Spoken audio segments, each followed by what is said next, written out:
Conclusion. The keto diet is achievable. How do I know? Well, I've done it. And before I started, other people have done it before me. I want you to wrap your mind around that.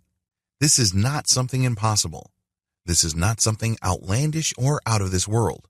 You can eat fatty foods that you've enjoyed for a long time and not feel guilty about it. Instead of worrying about your waistline, fat can actually be the secret ingredient that would help you melt those pounds away. I don't care how long you've been carrying that nasty-looking spare tire around your midsection. With the right focus and attention to detail, the keto diet will make that fat go away. The good news is, if other people can do it, you can do it too. But here's the key. Don't look at it as yet another diet. If you've gone from diet to diet with very little permanent change, you'll be in for a surprise. If you look at the keto diet as an invitation to changing your overall lifestyle, then you are less likely to go back to your old eating habits. I wish you nothing but the greatest success.